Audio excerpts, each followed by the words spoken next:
Tibalah kita pada acara inti simposium online. Materi pertama akan disampaikan oleh Dr. Hafaz. Izinkan saya untuk sekilas membacakan tentang kurikulum vitae Dr. Hafaz. Dr. Hafaz Abdillah, Magister Kedokteran Pediatrik Spesialis Anak Konsultan. Dr. Hafaz menyelesaikan pendidikan dokter umum di Universitas Sumatera Utara pada tahun 2001, melanjutkan pendidikan Magister Kedokteran Pediatrik dan Spesialis Anak di universitas yang sama dan selesai pada tahun 2012. Beliau melanjutkan spesialis 2 sebagai konsultan kardiologi anak di Universitas Indonesia selesai pada tahun 2017. Beliau pula mengikuti Fetal Echocardiografi Course di Jakarta dan Intervention Masterclass di Malaysia pada tahun 2017. Saat ini, beliau bekerja sebagai pegawai negeri sipil staf divisi kardiologi anak ilmu kesehatan anak Fakultas Kedokteran Universitas Sumatera Utara. Beliau aktif dalam organisasi IDAI Sumatera Utara, UKK Kardiologi Anak, dan Perkani. Untuk menyingkat waktu, kepada Dr. Hafaz dipersilakan untuk menyampaikan materinya. Selanjutnya dipersilakan kepada Dr. Hafaz. Ya, Assalamualaikum warahmatullahi wabarakatuh. Terima kasih moderator Dr. Laili. Saya share screen dulu ya. Pertama sekali saya mengucapkan terima kasih kepada IDAI Cabang Lampung dan kepada UKK Kardiologi Anak yang telah memberikan kesempatan buat saya untuk berbicara pada pagi hari ini. Yang saya hormati para profesor, dokter, dan teman sejawat sekalian, pada pagi hari ini saya akan membawakan topik ya, mengenai hipertensi pulmoner pada Down syndrome. Ini prosesnya primer ataukah sekunder. Kalau kita ngomongin Down syndrome, tentunya semua orang, semua peserta pada pagi hari ini saya rasa sudah tidak asing lagi dengan sindrom Down ini ya. Oleh karena kondisi klinis sindrom Down ini merupakan salah satu sindrom yang paling sering dijumpai dan tentunya sering kita jumpai pada praktek klinik sehari-hari. Sindrom Down merupakan suatu kelainan genetik yang terjadi pada kromosom 21 yang terlihat dan dapat dikenal dengan melihat manifestasi klinis yang khas. Kalau kita lihat secara fisik, kita bisa melihat sindrom Down, adanya wajah yang dysmorphik, ya, terlihat wajahnya mongoloid face, kemudian adanya flat nasal bridge, ya, kemudian adanya hypertelorism, adanya lucid ear, adanya simian crease ya, pada pasien-pasien ini, sehingga menyebabkan kondisi klinis ini sangat mudah untuk dikenali. Orang awam menyebutnya dengan sindrom 1000 wajah. Ya. Kemudian kondisi ini tentunya berdampak tidak hanya pada keterbelakangan mental, tapi juga berdampak terhadap kelainan pada fisik, ya, gangguan pertumbuhan pada fisik. Di sini kita bisa lihat bahwasanya yang kita lihat tidak hanya ada perbedaan dalam hal fisik yang terlihat dari luar, akan tetapi banyak dijumpai kondisi komorbid yang disertai pada pasien-pasien dengan Down syndrome yang berpotensi menyebabkan terjadinya hipertensi pulmoner ke depannya. Seperti adanya subglottis stenosis, kemudian tracheomalacia, adanya laringomalacia, dijumpai adanya kelainan jantung, ya, penyakit jantung bawaan pada Down syndrome itu berpotensi menyebabkan meningkatnya kejadian hipertensi pulmoner pada sindrom Down. Kalau kita ngomongin secara singkat sejarah mengenai sindrom Down ini pertama sekali ditemukan atau dicetuskan oleh seorang dokter di Inggris ya, pada tahun 1866 oleh dokter yang bernama John Langdon Down. Ya. Pada saat itu dia menggunakan terminologi hanya berupa mongoloid katanya. Ya. Dengan bertambahnya waktu dilihat ke depannya para ahli pada tahun 1970-an ya, mengubah atau merevisi penamaan dari sindrom ini menjadi sindrom Down sesuai dengan nama dokter atau nama penemu ya, pertama kali sindrom ini disampaikan ke masyarakat umum. Seperti kita ketahui bahwasanya sindrom Down merupakan salah satu sindrom yang paling sering dijumpai. Kejadiannya 1 per 700 kelahiran hidup. Ya. Jenisnya ada 3 macam, ada trisomi 21, ya, ada translokasi dan ada mozaik ya, sebesar 3%. Diketahui bahwasanya usia ibu hamil lebih dari 35 tahun itu merupakan sebagai faktor risiko yang cukup bermakna yang menyebabkan ibu lahir dengan anak-anak dengan menderita Down syndrome. Kita ketahui bahwasanya karakteristik klinisnya anak terlihat wajah yang dismorfik, dijumpai adanya hipotoni dan adanya retardasi mental. Mengapa sindrom Down ini unik ya? Down syndrome ini merupakan suatu bentuk individu ya, yang disertai adanya perbedaan dalam hal anatomi, fisiologi, dan genetik yang menyebabkan sindrom Down ini rentan dan berisiko mengalami hipertensi pulmoner.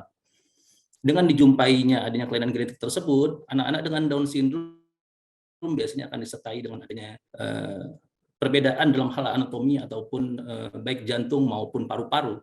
Pada jantung biasanya dijumpai adanya penyakit jantung bawaan, kemudian pada paru-paru bisa dijumpai ada hipoplasia paru, pada pembuluh darah bisa dijumpai adanya disfungsi endotel dan gangguan atau abnormalitas dari vaskular paru. Sehingga kondisi-kondisi tersebut sangat berperan penting terhadap terjadinya hipertensi pulmoner pada pasien-pasien DS. Pada sindrom Down dijumpai sekitar 40-60% anak yang disertai dengan penyakit jantung bawaan. Kita ketahui bahwasanya prevalensi terjadinya hipertensi pulmoner pada pasien-pasien Down syndrome itu sekitar 28% dan meningkat sebesar 48-50% jika pasien-pasien dengan Down syndrome disertai dengan penyakit jantung bawaan. Di mana PJB tersering adalah AVSD ya sebesar 43%. Di AVS-nya adalah atrioventricular septal defect ya. PJB lainnya di mana AVSD ini biasanya harus dikoreksi sebelum usia 6 bulan. Oleh karena jika tidak dikoreksi ini sangat berpotensi untuk menyebabkan terjadinya hipertensi pulmoner yang menyebabkan meningkatnya morbiditas dan mortalitas pada pasien DS yang disertai dengan penyakit jantung bawaan. PJB lainnya biasanya ada VSD, ya, ventricular septal defect, ada ASD, atrial septal defect, dan adanya PDA, patent ductus arteriosus. Semua ini adalah PJB yang secara fisiologi, secara hemodinamik menyebabkan meningkatnya aliran dari sisi kiri ke kanan menuju ke arteri pulmoner, ya, sehingga berpotensi juga menyebabkan terjadinya gangguan pada pembuluh darah paru sehingga meningkatkan tahanan pada pembuluh darah paru. Perlu diingat bahwasanya pada pasien-pasien sindrom Down, hipertensi pulmoner dapat terjadi tanpa adanya defek jantung. Jadi tidak hanya karena masalah jantung, masalah yang lain ya seperti masalah metabolik, kemudian masalah paru, kegagalan dalam hal disfungsi endotel dan kegagalan dalam pembentukan vaskular paru menyebabkan pasien-pasien dengan sindrom Down cenderung mengalami hipertensi pulmoner. Gejala klinisnya bervariasi ya jika disertai dengan penyakit jantung bawaan, mulai dari gagal jantung, gagal tumbuh, dan infeksi paru berulang yang paling sering dijumpai pada anak-anak DS tersebut. Kalau kita ngomongin hipertensi pulmoner, apa itu hipertensi pulmoner? Hipertensi pulmoner adalah peningkatan tekanan pembuluh darah paru yang disebabkan oleh restriksi aliran darah yang melewati sirkulasi pembuluh darah paru. Ya. Secara angka yang dikatakan dengan hipertensi pulmoner itu adalah rata tekanan arteri pulmoner atau MPAP lebih sama dengan 25 mm air raksa pada saat istirahat dan tahanan vaskular paru lebih dari 3 Wood unit.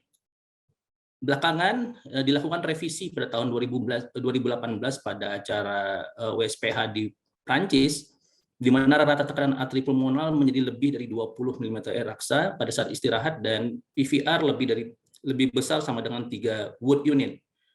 Alasannya kenapa? Oleh karena pada saat itu dilakukan evaluasi terhadap pasien-pasien yang mengalami hipertensi pulmoner baik secara keseluruhan, tidak hanya pada pasien-pasien dengan Down syndrome, dijumpai prognostik yang buruk pada peningkatan MPAP lebih dari 20 mm air raksa, sehingga perlunya awareness atau perhatian khusus pada pasien-pasien yang dicurigai suatu penyakit, suatu hipertensi pulmoner yang dijumpai adanya peningkatan dari tekanan arteri pulmoner lebih dari 20 mm air raksa. Karakteristiknya dari hipertensi pulmoner tersebut adalah dijumpai adanya remodeling pembuluh darah paru, dijumpai adanya peningkatan dari tekanan arteri pulmonal, kemudian adanya disfungsi dari ventrikel kanan, adanya penurunan compliance dari left ventricle, dan adanya gagal jantung.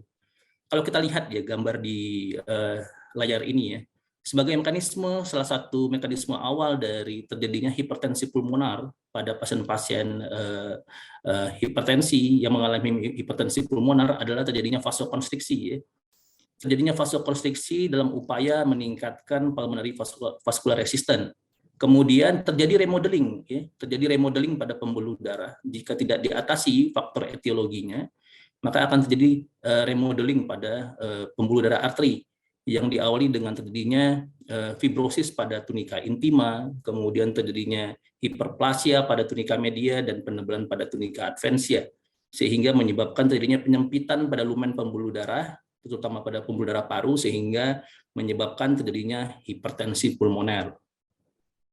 Ini kalau kita lihat ya, ini kalau kita lihat di sini gambar yang pembuluh darah paru yang normal, terlihat lumennya terlihat lapang ya, tidak ada penyumbatan pada pembuluh darah. Tapi pada pasien-pasien yang mengalami hipertensi pulmonar terjadi konstriksi pada lumen pembuluh darah arteri pulmonar yang menyebabkan terjadinya peningkatan vascular resistance. Secara patogenesis ya dari hipertensi pulmoner ini disebabkan oleh beberapa hal ya. Yang pertama oleh karena peningkatan aliran darah paru yang biasa terjadi pada pasien-pasien dengan penyakit jantung bawaan. Tentunya hal ini terjadi oleh karena yang disebut dengan hiperkinetik pH. Penyakit jantung bawaan di sini adalah penyakit jantung bawaan dengan defek L to R shunt yang signifikan. Hal ini terjadi oleh karena adanya volume overload yang masuk ke ventrikel kanan menuju ke arteri pulmonar ya. Akibat adanya aliran darah yang signifikan sehingga menyebabkan tekanan sistemik akan langsung menuju ke arteri pulmonar sehingga menyebabkan volume overload dan kemudian meningkatkan pulmonary vascular resistance sebagai mekanisme pertahanan pertama sekali, dan jika tidak mampu maka akan terjadi remodeling pada pembuluh darah dan ujung-ujungnya akan menyebabkan terjadinya suatu kondisi yang berat seperti yang disebut dengan sindrom Eisenmenger pada pasien-pasien penyakit jantung bawaan. Kemudian hipoksia alveolar, ya, kondisi ini disebabkan oleh karena hipoplasi daripada paru. Ya. Kondisi ini menyebabkan terjadinya hipoksia kronis, ya, penurunan O2 secara kronik. Tentunya tubuh kita akan berkompensasi dengan meningkatkan produksi endotelin 1 ya, yang bersifat vasokonstriktor untuk menyelamatkan organ-organ penting. Kemudian terjadinya penurunan daripada NO2 ya, yang bersifat vasodilator. Ujung-ujungnya apa? Ujung-ujungnya tetap juga akan mengalami hipertensi pulmoner.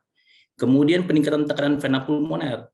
Ini terjadi biasanya pada pasien-pasien yang disertai dengan penyakit jantung kiri ya. Biasanya disertai pada pasien-pasien dengan kerusakan atau gangguan pada katup jantung seperti pada mitral stenosis atau mitral regurgitasi berat, kemudian pada pasien-pasien penurunan fungsi kontraksi jantung baik sistolik maupun diastolik. Kemudian penyakit pembuluh darah paru primer dan penyakit lain yang melibatkan pembuluh darah atau parenkim paru yang menyebabkan kerusakan pada otot pembuluh arteriol sehingga menyebabkan terjadinya pulmonary vein hypertension, jadi tinggi tekanan di vena pulmonar. Akibatnya akan meningkatkan PVR ya, tekanan di vaskular paru. Ya. Kalau kita lihat pH pada Down syndrome, ya, kita ketahui bahwasanya pasien Down syndrome itu memiliki resiko yang tinggi mengalami hipertensi pulmoner. Disebutkan kejadian dari hipertensi pulmoner pada Down syndrome itu sebanyak 28%. Ya, meningkat kejadiannya secara signifikan jika disertai dengan penyakit jantung bawaan. Secara garis besar, kalau kita lihat ada yang disebut dengan hipertensi pulmoner primer atau sekunder. Akan tetapi terminologi ini semakin ke depannya tidak lagi digunakan secara luas. Dikatakan primer jika hipertensi pulmoner terjadi tanpa diketahui underlying disease-nya. Jadi tanpa diketahui penyebab daripada penyakit yang mendasarinya. Ya. Di mana pada pasien ini sering dijumpai pada pasien-pasien DS, akan tetapi jarang dijumpai pada populasi anak yang bukan DS. Ya. Hal yang paling sering terjadi oleh karena disfungsi endothel vascular bed pada paru, baik jumlah areanya yang menurun atau jumlahnya memang yang sedikit. Di mana pH primer ini biasanya disebut dengan idiopathic pulmonary artery hypertension ya, atau IPAH ya, kita singkat dengan IPAH. Kalau sekunder itu biasa diketahui penyebabnya, penyebab etiologinya atau underlying disease-nya apa, misalnya karena penyakit jantung bawaan misalnya, ya, atau kena gangguan metabolik seperti pada pasien-pasien hypothyroid ya, mengalami pulmonary hypertension atau hipertensi paru. Sekarang ini kita lebih mengelompokkan pasien-pasien hipertensi pulmoner berdasarkan klasifikasi WHO, ya, berdasarkan pengelompokan dari WHO. Jadi kita bisa mengelompokkan pasien-pasien dengan hipertensi pulmoner ke dalam tiap-tiap grup. Ada 5 grup ya yang diklasifikasikan oleh WHO terhadap kejadian hipertensi pulmoner. Ada grup 1, 2, 3, 4, dan 5 ya. Jadi ke grup 1 itu mekanismenya terjadi oleh karena hipertensi pada arteri pulmoner. Ya, etiologinya bisa karena idiopatik. Jadi primer itu masuk ke dalam grup 1 ya, yang disebut dengan idiopathic pulmonary arterial hypertension. Bisa yang herediter ya, bisa karena associated. Jadi kalau misalnya pasien dengan penyakit Down syndrome yang disertai dengan penyakit jantung bawaan itu masuk ke dalam grup 1 ya. Pada pasien Down syndrome dia masuk ke grup yang mana ya? Ternyata WHO memasukkan pasien Down syndrome itu masuk ke dalam 4 grup. Ada 4 grup yang bisa dimasuki oleh pasien-pasien dengan Down syndrome. Grup mana saja? Grup 1, grup 2, grup 3, dan grup 5 ya. Tentunya hal ini semua berhubungan dengan kondisi komorbid yang sering dijumpai oleh pasien-pasien sindrom Down yang dapat atau berpotensi menyebabkan terjadinya pulmonary hypertension. Contohnya misalnya pada grup 5 pasien dengan Down syndrome yang cenderung mengalami suatu kondisi gangguan metabolik seperti pada kondisi hipotiroid. Kita ketahui bahwasanya hipotiroid itu menyebabkan terjadinya gangguan atau menyebabkan gangguan pertumbuhan dan maturasi dari pembuluh darah paru serta meningkatkan sensitivitas katekolamin sehingga menyebabkan terjadinya vasokonstriksi pada pasien-pasien dengan Down syndrome. Hal itu kenapa pada pasien Down syndrome tidak hanya pada grup 1, meskipun memang pasien penyakit jantung bawaan sering dijumpai pada grup 1, ya, akan tetapi kita melihat oleh karena banyaknya faktor risiko atau komorbid yang dijumpai pada pasien-pasien Down syndrome, sehingga kita bisa mengelompokkan Down syndrome berdasarkan etiologi dari penyakit penyertanya. WHO menyebutkan bahwasanya jika Down syndrome tidak disertai dengan penyakit jantung bawaan, maka Down syndrome dimasukkan dalam grup 3 ya, atau kelompok lung disease, penyakit paru. Oleh karena kita ketahui bahwasanya pasien dengan Down syndrome sering disertai dengan masalah paru ya, baik itu hipoplasia dari paru-paru, penurunan dari vascular bed-nya atau pada pembuluh darahnya. Faktor yang berperan terhadap pH pada anak Down syndrome itu secara garis besar dibagi atas 4 kelompok ya. Pada pasien-pasien hipertensi pulmoner pada Down syndrome sering mengalami yang disebut dengan stres hemodinamik. Kemudian pH terjadi oleh karena hipoplasia pulmoner, terjadi oleh karena disfungsi endotel dan peningkatan tahanan pembuluh darah pulmoner dan postkapiler. Bagaimana dengan pH yang terjadi akibat stres hemodinamik? Kita lihat. Stres hemodinamik pada pasien-pasien dengan penyakit jantung bawaan terjadi biasanya pada pasien DS yang disertai dengan penyakit jantung bawaan. Adanya lesi L to R shunt yang signifikan dengan defek yang besar menyebabkan terjadinya volume overload yang menuju ke arteri, ya, menuju ke arteri pulmoner, di mana darah dari ventrikel kanan di dalam jumlah yang banyak akibat adanya shunt yang signifikan menyebabkan darah yang masuk ke dalam arteri pulmoner akan meningkat, ya. Tentunya tubuh kita akan berkompensasi untuk melakukan vasokonstriksi di awal-awal.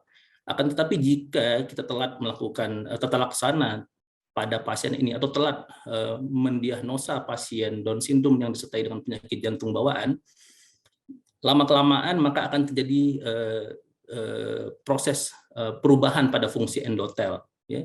Setelah terjadinya vasokonstriksi, dilakukan pelepasan mediator vasokonstriksi, yaitu biasanya endothelin 1 ya, dan penurunan vasodilator ya, nitric oxide.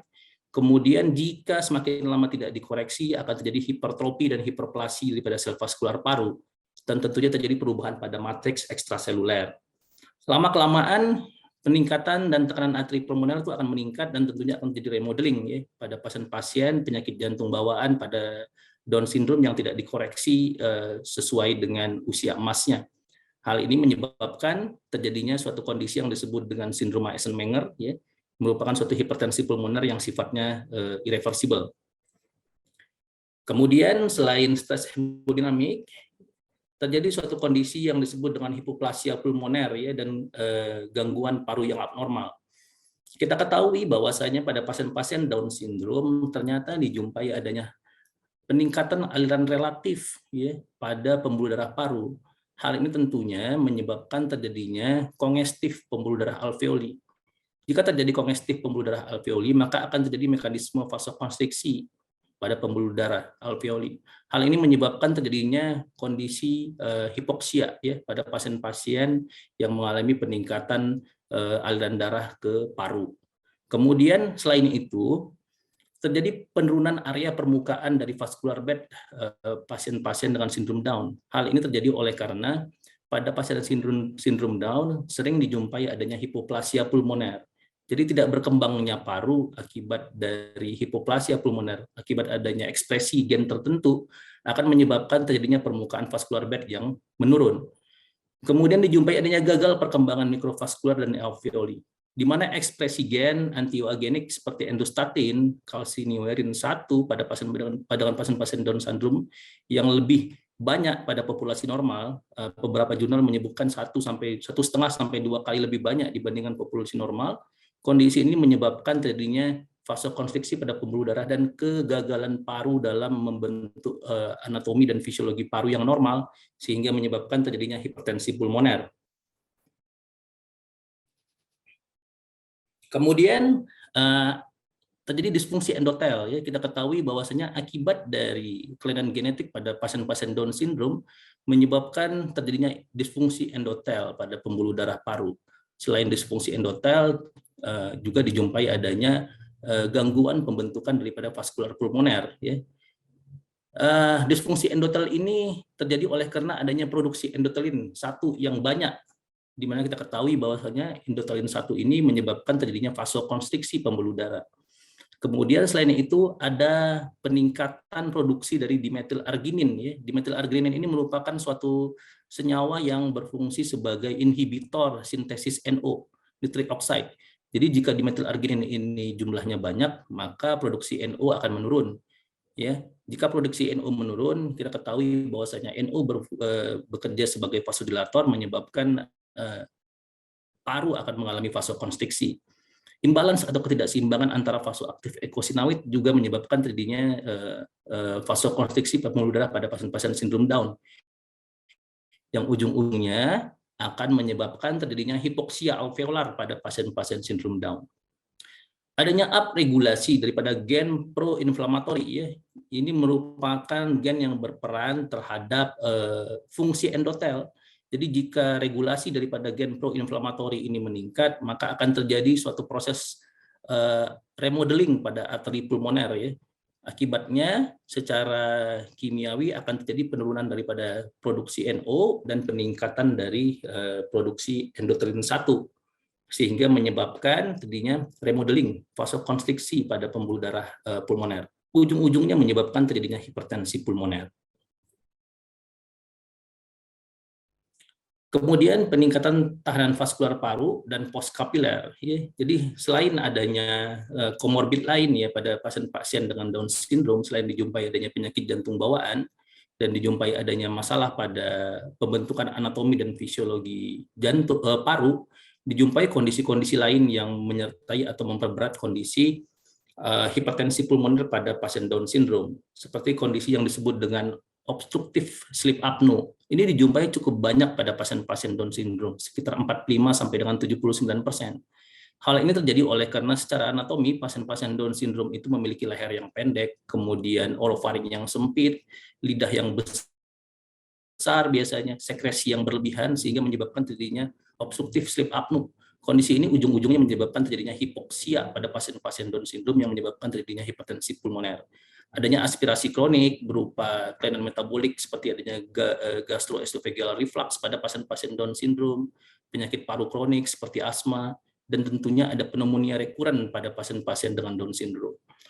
Pada pasien-pasien Down syndrome ini berpotensi mengalami infeksi respiratory tract ya, sekitar 50% lebih tinggi, sekitar 50 kali lebih tinggi pada pasien-pasien Down syndrome dibandingkan pada populasi normal.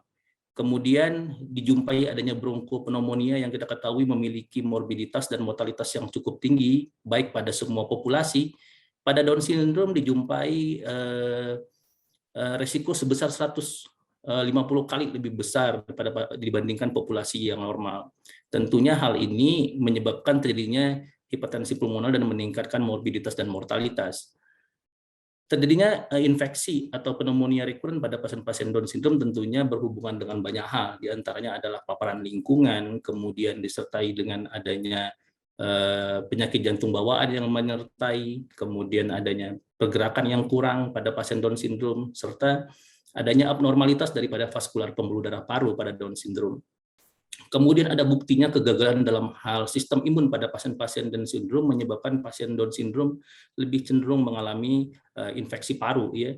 Ditemukan adanya jumlah sel B dan sel T yang rendah, ya.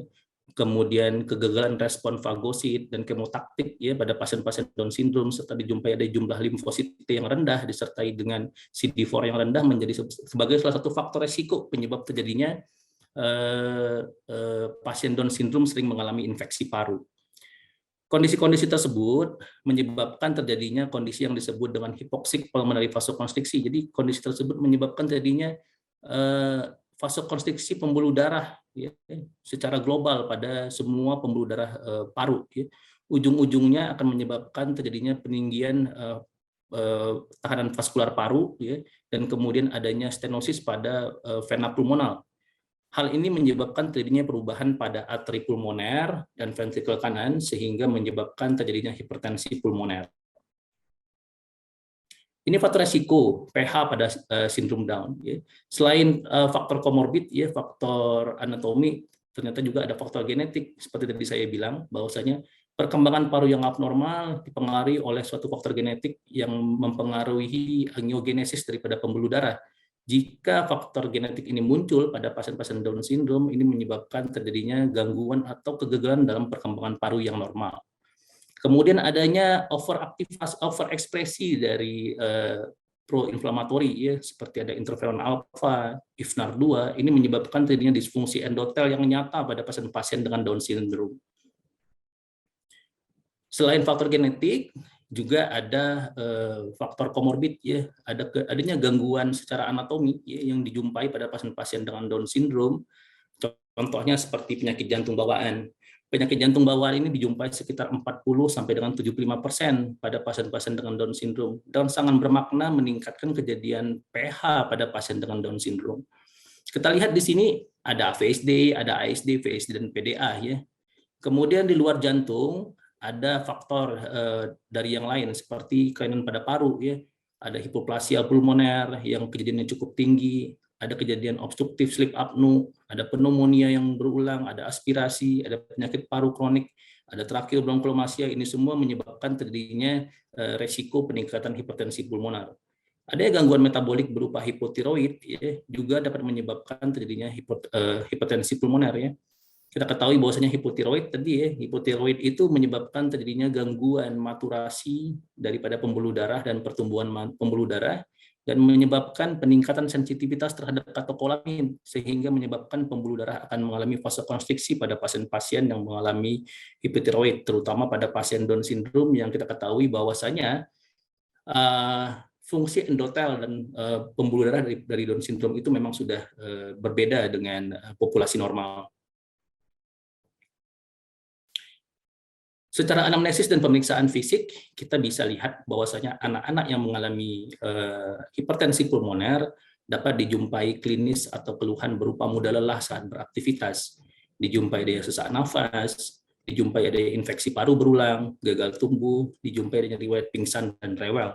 Pada pemeriksaan fisik kita jumpai adanya takipnu, ya, dijumpai cyanosis jika memang hipertensi pulmonernya berat, dijumpai adanya clubbing finger ya, jarinya terlihat tebal dan cembung ya, atau yang disebut dengan jari tabuh. Kemudian ada dijumpainya udem pretibia. Pada pemeriksaan fisik, auskultasi, dijumpai adanya suara S2 yang mengeras ya.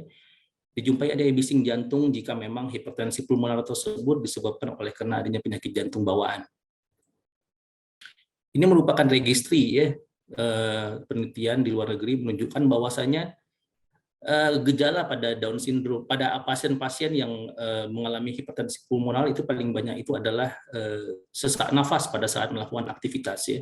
Itu di semua kelompok, baik pada pH grup 1, 3 ya, baik pada pH grup 1 tanpa penyakit jantung bawaan maupun tanpa penyakit jantung bawaan.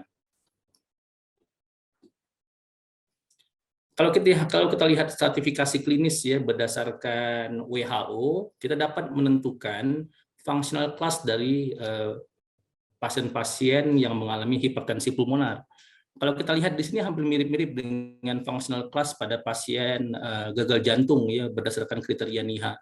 Kalau kita lihat di sini kelas 1 pada pasien-pasien yang mengalami hipertensi pulmonar, pasien dengan pH tanpa ada pembatasan aktivitas. Jadi pada pasien kelas 1 ini tidak ada pembatasan aktivitas ya. Di mana aktivitas biasa, ya, aktivitas harian tidak menimbulkan sesak nafas ataupun lelah. Ya. Tidak dijumpai adanya keluhan nyeri, dada, ataupun kejang. Pada kelas 2, pasien dengan pH disertai dengan pembatasan ringan aktivitas fisik. Jadi kalau misalnya dia melakukan aktivitas ringan, ya, aktivitas fisik yang ringan, ya, dijumpai sedikit sesak, ya. Kemudian dijumpai nyaman pada saat aktivitas, dan aktivitas biasa menimbulkan sesak nafas ataupun lelah. Pada kelas 3, pasien pH disertai dengan pembatasan aktivitas fisik yang nyata. Jadi pasiennya dengan melakukan aktivitas fisik harian saja sudah terlihat sesak pasiennya. Tapi masih nyaman pada saat istirahat. Jadi kalau pada saat istirahat pasiennya masih terlihat nyaman. Ya. Kemudian sedikit aktivitas biasa menimbulkan sesak nafas ataupun lelah. Sedangkan kelas 4 hampir sama ya seperti pada gagal jantung fungsional kelas 4. Di mana pasien tidak mampu untuk melakukan aktivitas fisik, artinya pada saat dia istirahat dia pun sesak. Ya. Biasanya pada pasien ini dijumpai adanya tanda gagal jantung, ya, tanda gagal jantung kanan, kemudian dijumpai adanya deep snook, ya, meskipun pasien dalam kondisi istirahat. Kalau kita lihat di sini stratifikasi keparahan hipertensi pulmonar berdasarkan WHO dan ekokardiografi dan kateterisasi.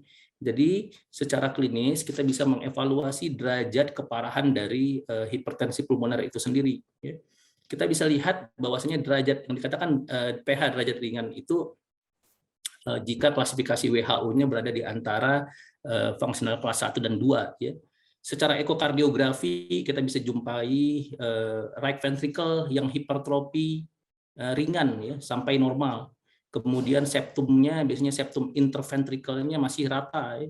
Kita lakukan pengukuran estimasi daripada arteri pulmonar, tekanan arteri pulmonar itu biasanya masih di antara 1/3 sampai dengan 2/3 sistemik.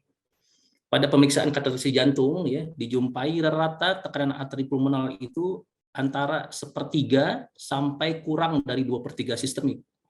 Jika dikatakan sedang, itu secara fungsional kelas WHO itu berada di kelas 3. Ya. Di situ kita jumpai hipertrofi RV, right ventricle yang nyata, ya, yang sedang. Kemudian dijumpai adanya dilatasi daripada ventricle kanan.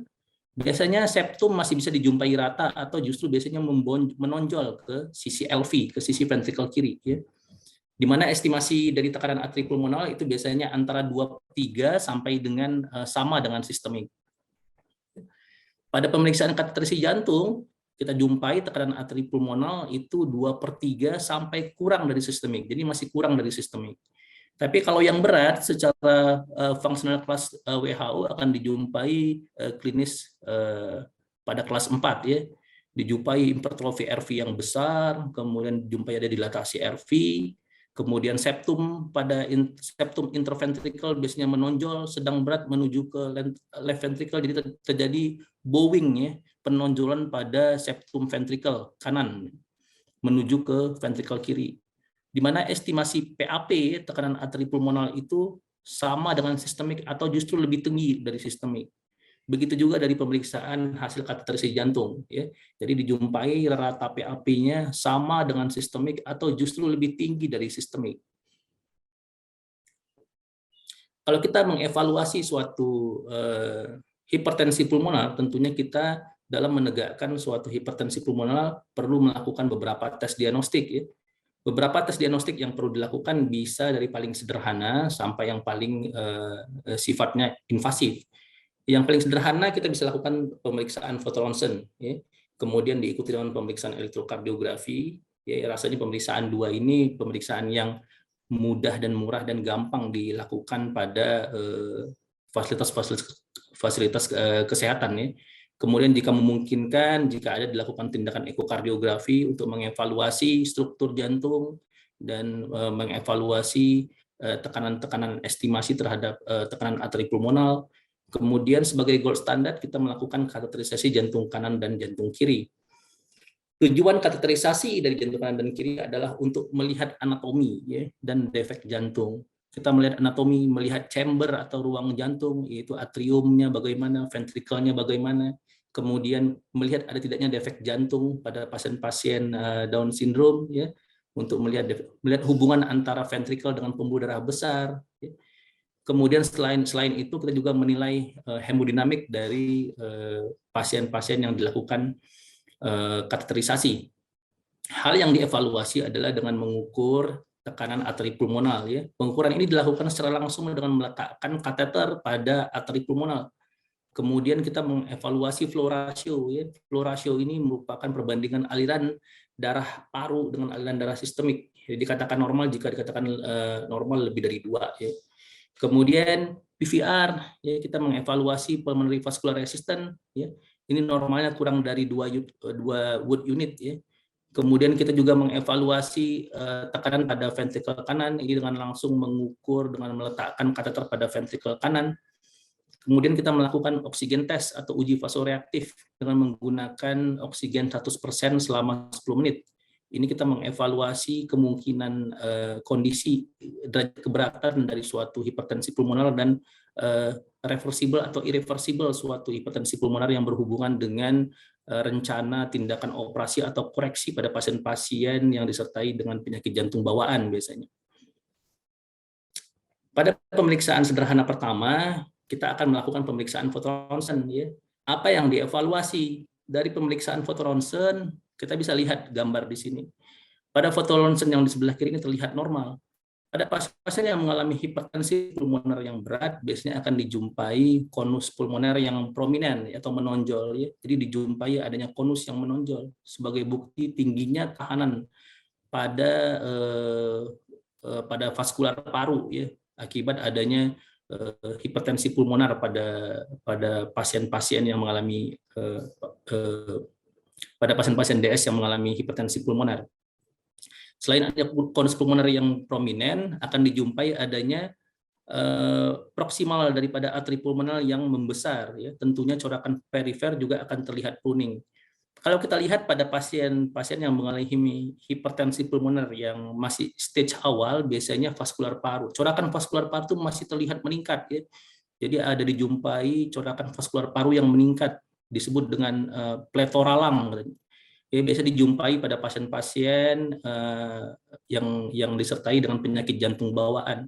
Tapi pada fase tertentu atau pada fase state tertentu, jika penyakit jantung bawaan tersebut tidak dikoreksi, ya, sehingga terjadinya remodeling pada pembuluh darah paru, maka akan terjadinya penyempitan atau pengecilan lumen pada pembuluh darah paru, sehingga akan terjadi gambaran corakan perifer yang pruning, ya, yang gelap pada pasien-pasien yang mengalami hipertensi pulmoner.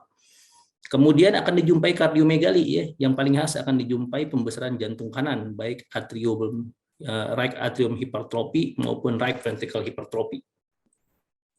Kemudian pada pemeriksaan elektrokardiografi yang paling khas biasanya akan dijumpai pergeseran aksis jantung ke kanan atau yang disebut dengan right axis deviasi. Jadi kalau kita lihat pada pasien ini, ya, kita lihat di lead 1 dan lead AVF, ya, kita lihat pasien ini berada pada kuadran 2, ya. Jadi pada kuadran 2. Kemudian setelah kita lihat-lihat ternyata pasien ini berada pada aksis ke kanan, jantung ke kanan oleh karena adanya pembesaran pada jantung kanan. Kemudian dijumpai adanya ventricle hypertrophy, ya, right ventricle hypertrophy, pembesaran jantung kanan, ventricle kanan, dan kemudian dijumpai adanya pembesaran daripada atrium kanan, ya, ditandai dengan dijumpai adanya P pulmonal, ya, dijumpai ada gelombang dengan amplitudo lebih dari 2,5 kotak kecil. Temuan lain adalah RBBB, ya, right branch bundle block, dan pemanjangan QATC, di mana EKG normal tidak menyingkirkan suatu kondisi pH. Ya.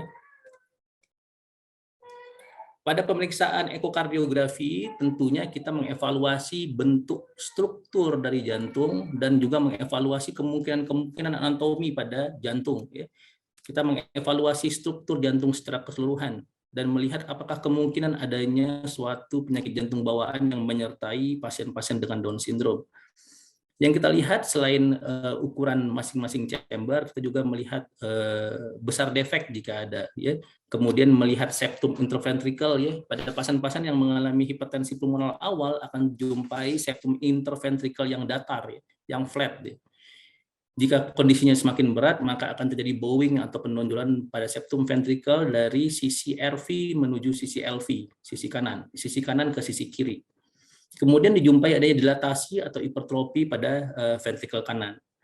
Selain itu kita juga mengevaluasi tekanan dari bisa mengevaluasi tekanan sistolik dari PAP, ya, dengan biasanya kita akan meletakkan kursor di trikuspid, katup trikuspid, kemudian kita lihat adanya regurgitasi pada katup trikuspid, dan kemudian kita lakukan pemeriksaan continuous wave, ya, kita CW di trikuspid, katup trikuspid.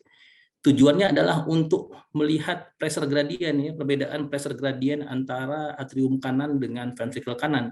Karena secara hitung-hitungan jika beda pressure gradient tersebut jika ditambahkan dengan tekanan atrium kanan, ya biasanya tekanan atrium kanan itu 5, ya. Jadi pressure gradient pada trikuspid regurgitasi ditambahkan 5 itu merupakan estimasi tekanan daripada sistolik ventricle kanan yang sama dengan tekanan sistolik dari atri pulmonal.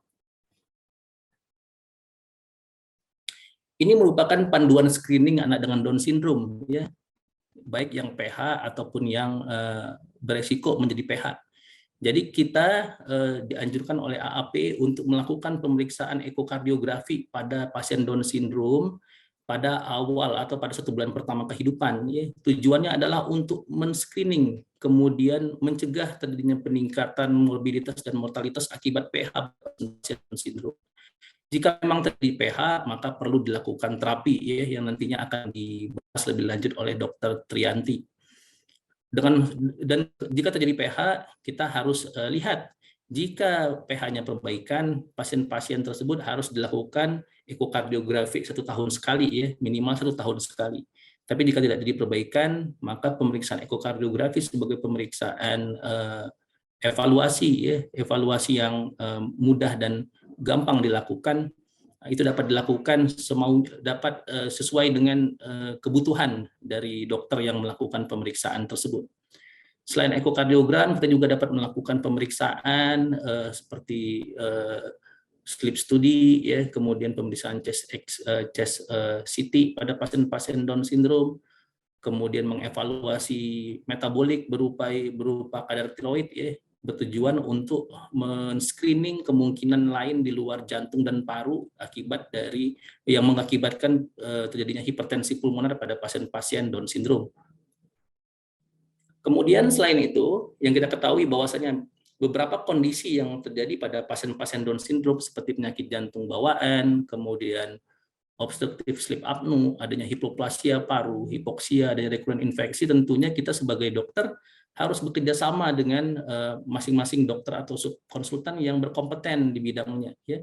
Contohnya seperti CHD, kita harus mengevaluasi pasien-pasien dengan Down syndrome ke dokter jantung anak, ya misalnya. Kemudian pada pasien Down syndrome yang kita harus melakukan konsultasi kepada dokter endokrin, ya.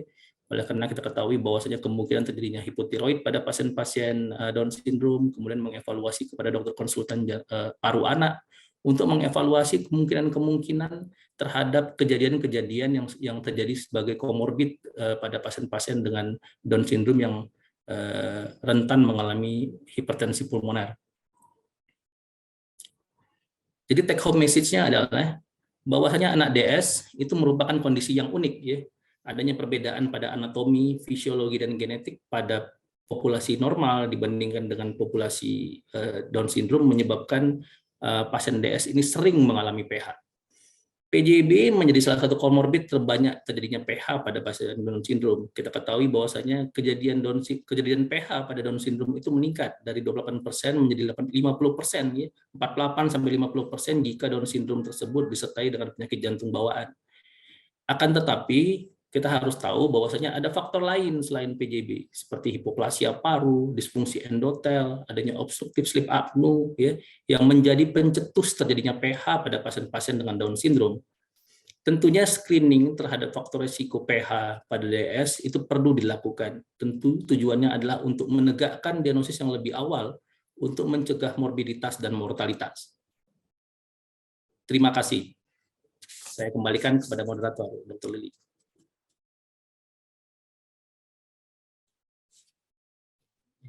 Terima kasih kepada Dr. Hafaz yang sudah memaparkan materinya dengan sangat jelas, menarik, dan padat ya dok ya, tapi banyak yang kita bisa ambil dari materi tersebut. Saya ingatkan kepada para peserta, apabila ada pertanyaan boleh chat di kolom chat, nanti kita akan bahas pada sesi diskusi.